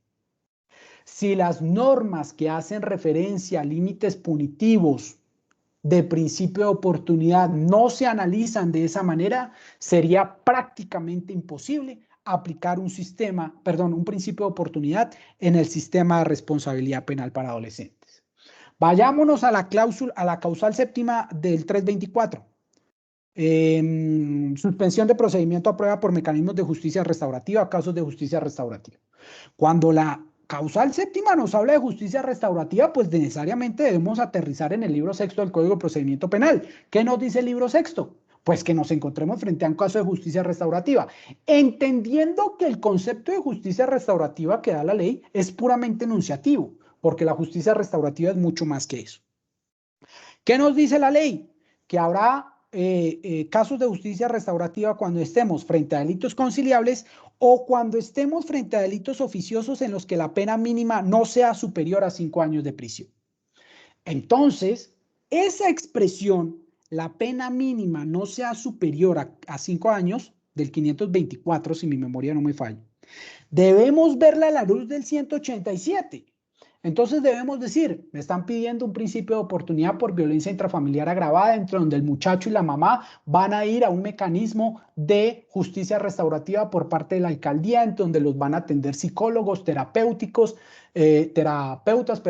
les van a hacer todo el procedimiento, van a restablecer los núcleos familiares. ¿Será que puedo negar el principio porque la pena es superior a 5 años? Pues no. Porque si ese muchacho es condenado por violencia intrafamiliar agravada, le van a imponer las sanciones del 187 de la Ley 1098, no las del 229 del Código Penal. Así es como se debe leer todo lo relacionado con límites punitivos. Tercera diferencia sustancial con adultos.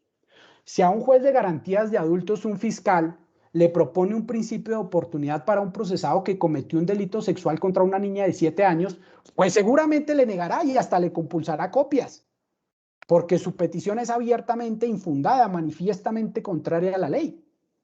¿Por qué? Porque está la restricción del 199. Pero resulta que en infancia y adolescencia esa prohibición del 199 no aplica. Y aquí me detengo.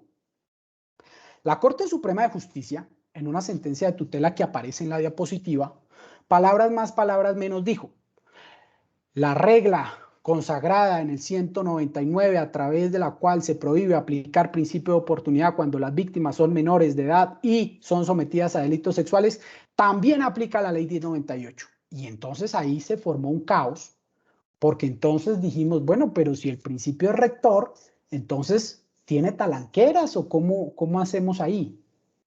Y ese caso que analizó la Corte Suprema de Justicia llegó a la Corte Constitucional.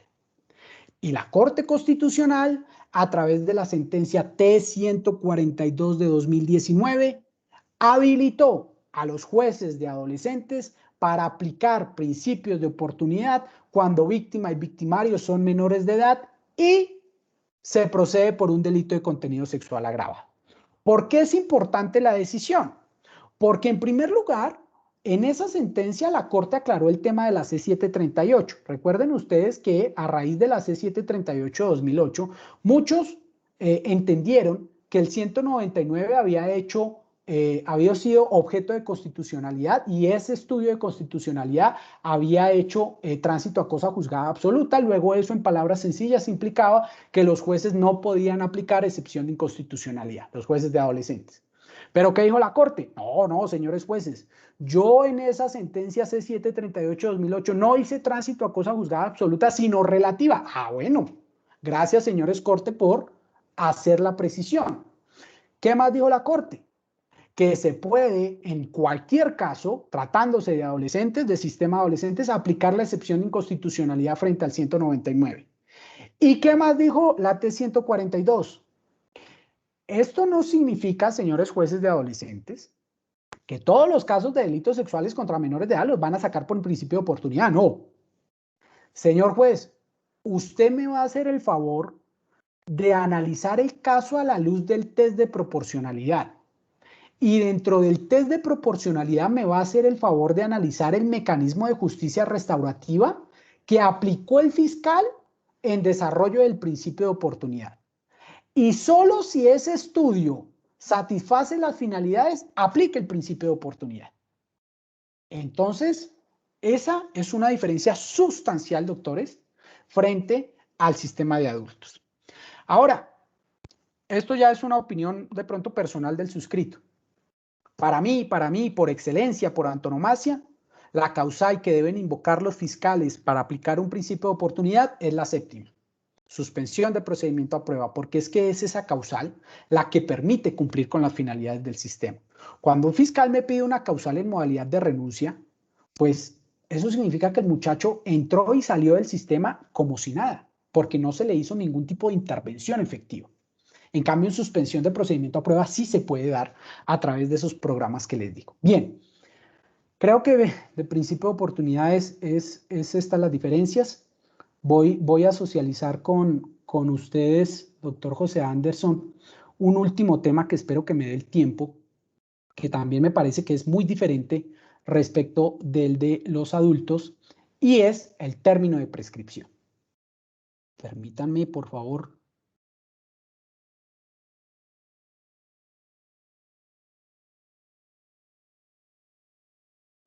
Doctor José Anderson, ¿me confirma si se está viendo la diapositiva, si es tan amable? Sí, señor. Bien, ya ustedes saben, por efectos del tiempo no me detengo en eso. Creo que el auditorio conoce o tiene por lo menos nociones acerca del concepto de prescripción de la acción penal. También creo que ya saben por qué se justifica la prescripción de la acción penal dentro de un sistema penal adscrito a un Estado social y democrático de derecho. Me parece que también hay claridad frente a las reglas de prescripción de la acción penal. Digámoslas rápidamente. En principio son tres, que se determinan de acuerdo con la fase en la que se encuentra el proceso. Primera regla, si el proceso está en fase de indagación, la prescripción de la acción penal equivaldrá al término máximo de la pena fijada en la ley, sin que dicho lapso pueda ser inferior a 5 años ni superior a 20, salvo las excepciones que al respecto consagra el artículo 83. Primera regla. Segunda regla, pero si el proceso ya está en fase de investigación, ¿qué significa que el proceso está en fase de investigación? Que ya hubo formulación de imputación. Si el proceso ya está en fase de investigación, el término máximo comienza a correr de nuevo por un tiempo igual a la mitad de la pena máxima, sin que pueda ser inferior a 3 años ni superior a 10. ¿Eso qué significa? Que si la pena máxima son 8 años, una vez hecha la imputación, el Estado tiene 4 años para que dicte en mi contra una sentencia debidamente ejecutorial. Ustedes me dirán, pero ¿cómo así que inferior a 3 años si es que el artículo 86 nos habla de 5 años? Y yo les responderé. La Corte Suprema de Justicia ha aclarado, por lo menos desde el año 2007, que esa regla de los 5 años solo aplica para procesos regidos bajo la Ley 600 de 2000, no así para procesos regidos por la Ley 906 de 2004, porque tratándose de 906 se debe aplicar la regla del 292. ¿Por qué se entendió que debía disminuirse de 5 a 3 años el término de prescripción de la acción penal en Ley 906? Porque se entendió que el sistema estaba regido por la oralidad, por la concentración, por la inmediación, y eso suponía que los procesos debían evacuarse con la mayor brevedad posible. Una pregunta frecuente que se hace: ¿cuándo empieza a contar el término de prescripción una vez producida la imputación? El mismo día en el que se hace la imputación. Entonces, ¿qué tenemos? Que si a mí la imputación me la hacen el 26 de mayo del año 2021 y el delito por el que se procede tiene pena de 8 años, quiere decir que la prescripción se dará el 26 de mayo, 21, 22, 23, 24 del 2025. El 26 de mayo de 2025. Así lo dijo la Corte en el radicado que se cita. ¿Por qué se hace la precisión? Porque algunos jueces entendieron, con base en algunas interpretaciones, que el término de prescripción empezaba a correr a partir del día siguiente al de la imputación. La Corte, haciendo un alcance hermenéutico de varias normas del Código y el Código General del Proceso, determinó que la imputación, el término de prescripción, empieza a correr el mismo día en el que se hace la imputación. Tercera regla. Entonces ya tenemos la regla de la indagación, la regla de la investigación. Tercera regla que de pronto no es muy conocida. Cuando el Tribunal Superior del Distrito Judicial dicta la sentencia de segunda instancia, ¿cómo se entiende dictada la sentencia de segunda instancia? Con el acta probatoria, no con la fecha de la lectura del fallo. Ojo con eso. Entonces, cuando el tribunal, mediante el acta probatoria número X del 26 de mayo del año 2021, emite la sentencia, a partir de ahí se suspende el término de prescripción de la acción penal por un máximo de 5 años, siempre que se presente el recurso, la demanda de casación. ¿Qué significa eso? Que si el tribunal dicta en mi contra una sentencia, yo al día siguiente, dentro de los 5 días siguientes, le digo al tribunal, señores tribunal, voy a presentar demanda de casación, interpongo recurso de casación, luego dentro del término legal presento la demanda de casación, la demanda se va a la Corte y la Corte tiene 5 años para determinar si mi demanda se resuelve mediante un auto inadmisorio o mediante una sentencia de casación. ¿Eso qué significa en palabras todavía más sencillas? Que si, por ejemplo, para la fecha en la que el tribunal sacó el acta probatoria, habían corrido 3 años y medio para que se materializara la prescripción de la acción penal, esos 3 años y medio se quedan quietos, se detienen, se paran. ¿Por cuánto tiempo? Por 5 años. Durante esos 5 años, ¿qué pasa? Es el tiempo que tiene la Corte para sacar la decisión, o el auto inadmisorio o la sentencia de casación. Pero ¿qué pasa si la Corte se pasó de los 5 años? Entonces retomamos el conteo. Ya venían 3 años y medio, me quedan 6 meses. Luego, si después de los 5 años se producen o se materializan esos 6 meses en la Corte y la Corte no me ha dictado la decisión, prescribe el delito en la Corte. Ahí están los radicados. Me parece que eso ya es una postura pacífica de la Corte. Al inicio había algún tipo de diferencia ahí, pero ya actualmente es pacífica. Otra pregunta muy frecuente que se hace: para efectos de contabilizar el término de prescripción de la acción penal, siempre se debe tener en cuenta la calificación jurídica que declara el juez en su sentencia. Entonces, si me quieren alegar prescripción en el tribunal, tienen que basarse en los límites punitivos de la calificación jurídica que yo declaré probada en mi fallo. Y si me quieren alegar prescripción en casación, deben también tener en cuenta la calificación jurídica que se haya adoptado en el fallo de segunda instancia. Otra pregunta frecuente que se hace: para efectos de contabilizar la prescripción de la acción penal, tengan en cuenta las circunstancias que agravan o atenúan la punibilidad, y ustedes la pueden declarar de oficio, señores jueces o futuros jueces. Siempre se declara de oficio, siempre. Porque hay algunos dicen, no, pero es que la prescripción es una causal de preclusión en los términos del 331 numeral primero. Entonces que me la pida el fiscal. No, la prescripción se declara de oficio. Entremos a adolescentes. En adolescentes, doctores, actualmente hay 2 teorías encontradas particularmente. Bien. Abordemos la prescripción en adolescentes y ya toco ese tema. Entonces, ¿cómo se cuenta la prescripción en adolescentes? Ahí están los radicados de la Corte Suprema de Justicia. Se trata de una sentencia de tutela y de una sentencia de casación. La sentencia de tutela fue confirmada por la Sala Civil de la Corte. ¿Y qué se lee o qué se extracta de esas decisiones que se citan? Para delitos muy graves. ¿Cuáles son los delitos graves? Los del tercer inciso del 187. ¿Cuáles son los del tercer inciso del 187? Homicidio doloso, secuestro y extorsión en todas sus formas. La prescripción en la fase de indagación será de 8 años. y una vez producida la imputación será de 4. ¿Por qué?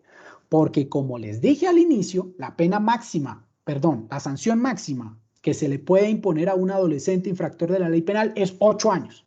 ¿Eso qué significa? Que usted, señor fiscal, tiene 8 años desde la comisión del hecho para llamarme a imputación. Pero, ¿qué dijo la Corte en esa 101.355? Que es donde empieza a generarse el quiebre. Que cuando se trata de delitos sexuales agravados, no se aplicará esa regla que les estoy diciendo, sino que se aplicará la del inciso tercero del artículo 83, dijo la Corte Suprema de Justicia. Y entonces, cuando miramos el artículo 83 frente a delitos sexuales cometidos contra menores de edad particularmente, ¿qué tenemos o qué nos dice la norma? Recuerden que el artículo 83 ha sufrido una cantidad de modificaciones importantes, pero para lo que aquí importa, ¿qué nos dice la norma? Con la 1154, la norma nos decía que, porque acuérdense que la más reciente modificación del 83 fue la de la ley 2081-2021 que introdujo la cadena perpetua en Colombia para delitos sexuales cometidos contra menores de edad. Pero con la 1154, ¿qué nos decía la ley? Que cuando se trataba de delitos sexuales e incesto cometidos contra menores de edad, la prescripción de la acción penal se daba a 20 años contados después de que la persona adquiriera la mayoría de edad. Entonces, como la redacción no era tan clara, pues le tocó a la Corte, en su función de unificar jurisprudencia y en su función de determinar la hermenéutica más adecuada de las normas, entrar a explicarnos cómo aplicaba eso. Y en ese caso, de la 101.355, la Corte hizo referencia a la 1154. ¿Y qué dijo la Corte? Que esa expresión que les acabo de decir debe entenderse de la siguiente manera. La Fiscalía tiene 20 años, contados a partir de la mayoría de edad, para llamarme a mí a una imputación por un delito sexual cometido contra menor de edad. Pero si ya me llamó a imputación, aplicarán a partir de ese momento la regla del 86. ¿Eso qué significa? Que esos 20 años me los divide en 2. Y en consecuencia, usted, señor fiscal, desde la imputación tiene 10 años, o señor Estado, tiene 10 años para dictar en mi contra una sentencia debidamente ejecutorial. Así, entonces, al aplicar esa norma, la Corte en ese caso concreto en el que se estaba juzgando a una persona que era menor de edad para la fecha de los hechos, no encontró o no declaró mejor la prescripción de la acción penal. Ahora, segunda regla, delitos graves. ¿Cuáles son los delitos graves? Los del primer inciso del 187. ¿Qué nos dice? Que se podrá imponer centro de internamiento especializado a los que tengan entre 16 y 18 años, siempre que se proceda por uno de los delitos consagrados en el Código Penal que tengan pena mínima igual o superior a 6 años de prisión, se les podrá imponer de 1 a 5 años. Entonces, ¿qué nos dice la Corte? Para esos delitos, señor fiscal, usted tiene 5 años para llamarme a imputación.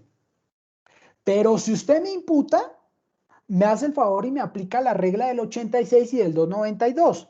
Y entonces ya tendrá en cuenta usted, señor fiscal, que tiene 3 años después de la imputación para dictar en mi contra para dictar sentencia ejecutoriada a favor o en contra mí.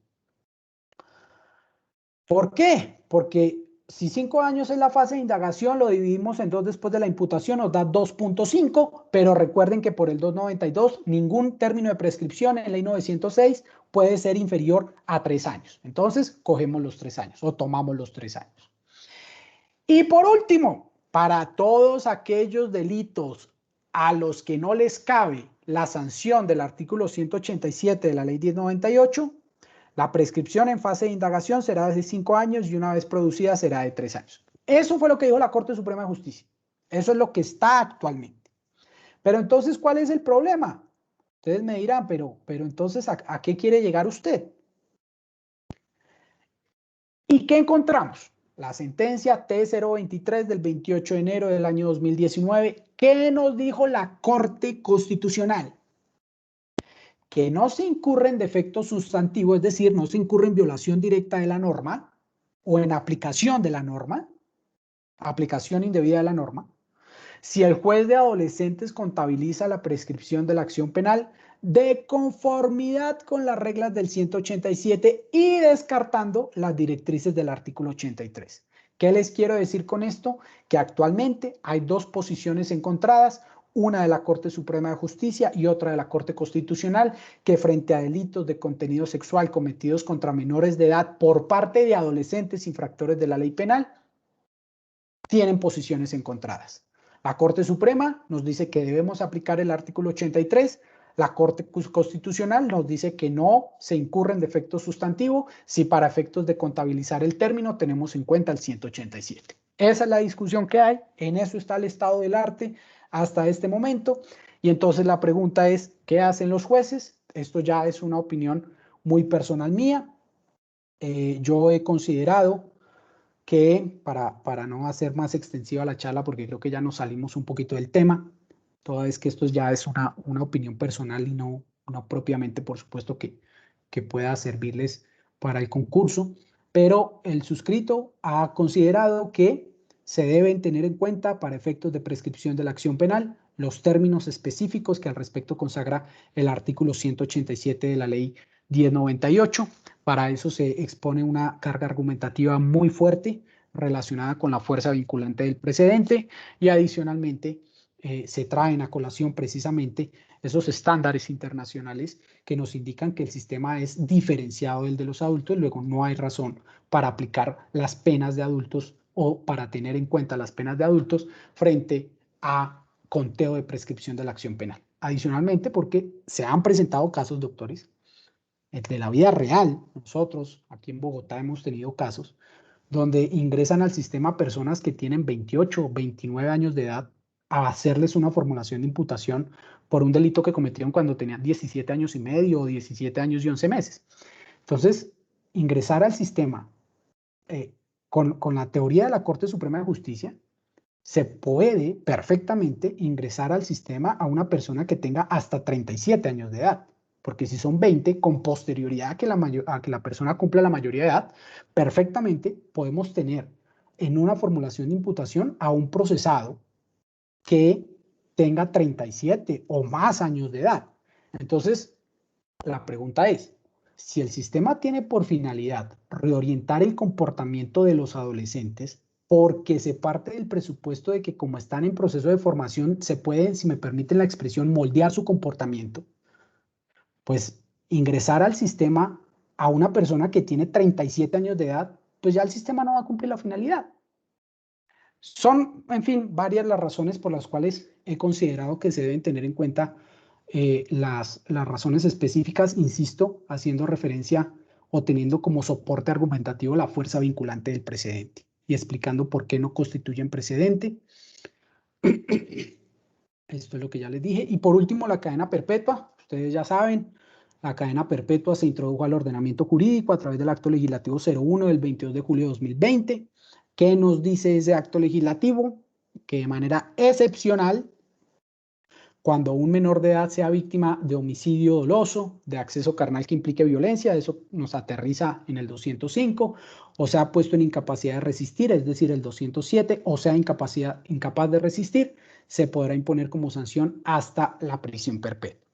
Entonces basta una interpretación literal, doctores, para concluir que el acto legislativo dejó por fuera el acceso carnal abusivo con menor de 14 años y el acto sexual abusivo con menor de 14 años, es decir, dos de los delitos que más ingreso representan para el sistema penal colombiano. Los señores jueces de circuito que me escuchan seguramente no me dejarán mentir. El 80 o tal vez más por ciento de los procesos que tienen en sus despachos se relacionan con delitos sexuales con menores de 14 años y curiosamente el acto legislativo los dejó por fuera. El suscrito ha considerado que la cadena perpetua no puede aplicar de ninguna manera en el sistema de responsabilidad penal para adolescentes porque, como les dije, los presupuestos de orden internacional siempre invitan a evitar la judicialización, pues con mayor razón a evitar una sanción tan drástica. Los presupuestos de orden internacional que se citan en la diapositiva siempre invitan al juez a sustituir la sanción lo más pronto posible. Siempre que usted imponga privación efectiva de la libertad, señor juez, procure sustituirla. Procure sustituirla. Entonces, no es válido decir que aplique la cadena perpetua en el sistema. Y ya aquí, esto ya también hace parte de una opinión personal, si uno de pronto lee el tema con detenimiento, encuentra una diferencia sustancial, porque el acto legislativo, ¿qué dijo? El acto legislativo hizo un listado de delitos específico. Son esos delitos y no otros por los que se puede imponer cadena perpetua. Y como en materia penal, las normas que restringen derechos deben interpretarse de manera restrictiva. Entonces eso quiere decir que el acto legislativo nos dijo, solo imponga cadena perpetua por estos delitos y de manera excepcional. Pero curiosamente, cuando se desarrolla el acto legislativo de manera normativa, en la ley 2081 del 3 de febrero del 21, el Congreso parecería que como que entró en razón, se dio cuenta y dijo, se nos quedaron por fuera todos los delitos sexuales, o por lo menos el 208 y el 209. Y entonces trataron de solucionar el inconveniente y en la ley escribieron, cuando se trate de delitos contra la libertad, integridad y formación sexual, o sea, metieron todos los del título, o el delito de incesto, cometidos en menores de 18 años, la acción penal será imprescriptible. ¿Por qué es imprescriptible? Pues porque aplica la cadena perpetua. ¿Qué les quiero decir con esto? Que hay una incongruencia.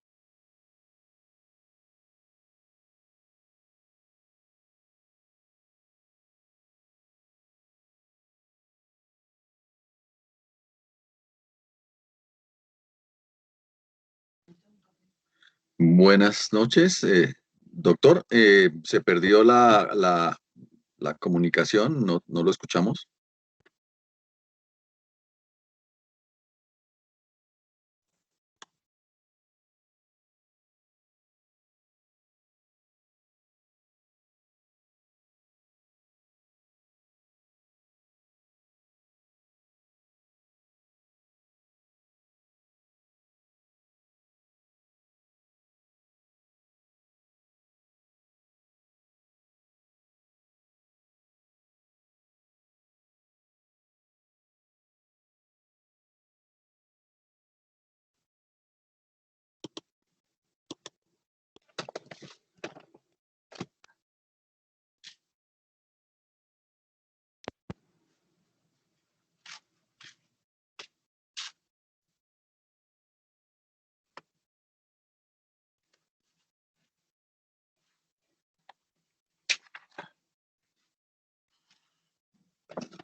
Aló, buenas noches.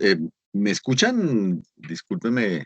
Bien, escúchame, doctor, es que tuve problemas ahí de comunicación. Ya para cerrar, les decía que me parece que la ley se excedió respecto del contenido normativo del acto legislativo, y eso ya de entrada genera un vicio de inconstitucionalidad.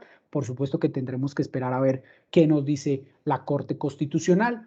Creo que de esa manera cierro el tema. De antemano les agradezco por escucharme. Le agradezco al doctor Lara, al doctor José Anderson por la invitación. Se trata de un tema extenso, así que de antemano pues el suscrito queda a disposición de ustedes si consideran pertinente realizar una charla adicional, y pues quedo atento entonces a lo que ustedes consideren, doctor Lara y doctor José Anderson. Muchas gracias por escucharme, muy amables. Pues doctor Gustavo, a usted mil gracias por su exposición, bastante útil, atendiendo la finalidad que se pretendía con esta capacitación, como fuere establecer esa estructura general del proceso de responsabilidad penal para adolescentes. Le voy a compartir algunas inquietudes de las que se han formulado. Pregunta el doctor Jason Puertas: ¿en este sistema de responsabilidad penal para adolescentes también se habla de subrogados penales? No, doctor. Recuerde, doctor, que de acuerdo con la estructura del Código Penal, los mecanismos sustitutivos de la pena usted los va a encontrar a partir del artículo 63. Y la interpretación literal de la estructura del Código permite suponer entonces que los mecanismos sustitutivos de la pena son la suspensión condicional de la ejecución de la pena en los términos del artículo 63, y adicionalmente la libertad condicional en los términos del 64, y la prisión domiciliaria por enfermedad grave. Por supuesto que la Corte Suprema de Justicia ha considerado, en algunas de sus providencias, no en todas, que la prisión domiciliaria del 38 también es un mecanismo sustitutivo. Entonces, ¿por qué no podemos hablar en estricto sentido de mecanismos sustitutivos? Porque aquí no existe la suspensión condicional de la ejecución de la pena, no existe la libertad condicional, ni tampoco existe la prisión domiciliaria por enfermedad grave. Sin embargo, lo que sí existe son, o mejor, lo que sí está establecido es la posibilidad de sustituir las sanciones drásticas por unas más leves, pero ello no significa que se utilice la expresión mecanismos sustitutivos. Recuerden ustedes que en los términos del 187, parte de la sanción puede ser sustituida. Entonces, como les decía al inicio, si por ejemplo la ley me impone a mí que el adolescente debe ser sometido a centro de internamiento, a privación de la libertad efectiva en centro de atención especializado, eso significa que, por virtud del principio de legalidad, yo debo imponerle esa sanción. Pero es que el mismo inciso sexto del 187 me dice, señor juez, usted puede sustituir esa sanción por cualquier otra. Y esa razón encuentra justificación en los estándares internacionales que les mencioné. De tal manera que ahí es donde entra a aplicar ese principio de flexibilidad, de legalidad flexible que de alguna manera coge la Corte Suprema de Justicia y que le permite al juez sustituir la sanción más grave por una más leve, pero no significa en estricto sentido, repito, que existan mecanismos sustitutivos de la pena. Muy amable, doctor. Pregunta el doctor Sebastián Sarmiento. ¿Frente a los menores se puede configurar el delito de fuga de presos? Vea que esa pregunta es muy interesante y muy reiterativa en los foros académicos. Yo personalmente he considerado que no se puede configurar el delito de fuga de presos cuando un adolescente se evade del centro de internamiento preventivo. ¿Por qué? Porque esos centros de internamiento preventivo no son cárceles, son centros especializados en los que se somete al adolescente a un tratamiento diferente y específico del que pueden recibir los adultos en una cárcel. Por otra parte, no se pueden tomar como cárceles en estricto sentido, entre otras cosas, porque no son las mismas personas que desde el punto de vista administrativo vigilan los centros de internamiento preventivo. Es decir, el INPEC no vigila los centros de internamiento preventivo de los menores de edad. Esa función la cumple el ICBF, pero no a través de custodios o a través de policías, como se ve de pronto en las cárceles, sino a través de personas especializadas y conocedoras del sistema de responsabilidad penal juvenil. Entonces, me parece que la posición mayoritaria que existe sobre el tema es que cuando un adolescente se evade del centro de internamiento preventivo, no se puede estructurar en estricto sentido el delito de fuga de presos del 448, porque mire usted, con base en lo que le digo, doctor, que al analizar el 448 se supondría, por virtud de una interpretación literal, que para realizar el juicio de tipicidad objetiva se debe acreditar por parte de la Fiscalía que la persona estaba detenida ¿en dónde? En un centro de reclusión. ¿O estaba en dónde? En domiciliaria, o que estaba en un hospital por enfermedad grave. Pero aquí no aplica. ¿Por qué? Porque los centros de atención especializado, como le dije, no son centros de reclusión. Son centros especializados para menores de edad que tienen finalidades y funciones completamente diferentes a los centros carcelarios en los que se encuentran los adultos. Entonces ya de entrada de ahí existiría un buen argumento para derrumbar el juicio de tipicidad objetiva que se pueda realizar frente a ese comportamiento. Muchas gracias, doctor Gustavo. A efectos de la orden de captura del artículo 300, excepcionalísima por parte de Fiscalía, ¿eventualmente puede aplicar también en el sistema de responsabilidad penal para adolescentes? Sí, recuerde, doctor, que en el sistema de infancia y adolescencia, por virtud de la cláusula de remisión del 144, aplica el sistema de responsabilidad penal para adolescentes todo. Es decir, la ley 906 es el proceso penal de los adolescentes, salvo que exista alguna norma que sea contraria al interés superior del menor. En ese sentido, entonces, por virtud de esa cláusula de remisión, sería aplicable el artículo 300 de la ley 906 relacionada con la captura excepcional por orden del fiscal. Pero recuerde que, de todas maneras, ese artículo ha sufrido, o mejor, fue objeto de estudio de constitucionalidad por parte de la Corte, creo que es 185 de 2008, si mi memoria no me falla, y ese estudio de constitucionalidad pues dejó absolutamente limitado el artículo, al punto que prácticamente no existe ese artículo porque se requiere, de acuerdo con lo que dijo la Corte Constitucional, o uno de los requisitos a los que hizo referencia la Corte Constitucional, es que el fiscal no encuentre un juez disponible. Y pues actualmente, como están las cosas en el Estado colombiano, pues es muy difícil que no exista un juez, cualquier juez, en algún municipio. Pues bien, doctor Gustavo, nuevamente le reitero esos agradecimientos por su colaboración. Indicarles a todas las personas que en la página web de la corporación pueden consultar los videos de las capacitaciones que se han venido adelantando. Les copio el enlace respectivo. En efecto, estas capacitaciones del área penal aún no se han publicado, pero pues justo será un proceso gradual de publicación de esa información. Así entonces, una feliz noche para todos. Nuevamente, mil gracias, doctor Hermes Darío. Muy amable, doctor Anderson. Entonces, para todos ustedes, al doctor Aguilera, muchas gracias por haber compartido estas ideas tan importantes en relación con la justicia de adolescentes. Y pues para todos ustedes, pues esperamos que hayan tomado las atentas notas, como dice el doctor José Anderson. Con posterioridad habremos de colgar los videos de estas charlas. Y para el día de mañana están invitados al un tema que es supremamente importante. A veces no se toca mucho en las universidades, pero que es de mucha trascendencia, que es justicia restaurativa, conciliación y mediación en el proceso penal ordinario. Mañana tendremos con el doctor Juan Carlos Acevedo, juez penal del Circuito de Medellín, esa charla, y los esperamos a todos ustedes. Nuevamente, quienes deseen conocer a Corjusticia, en la página web, allí pueden encontrar toda la información de Corjusticia. Los jueces que deseen hacerse parte de nuestra organización, pues allí están los formatos de afiliación e igualmente de descuento de las pagadurías. Son 30.000 pesos mensuales, que son el valor con el que nosotros podemos soportar, entre otras, muchas de estas actividades. A todos ustedes que tengan una muy buena noche y buen descanso. Nos veremos mañana. Muchas gracias.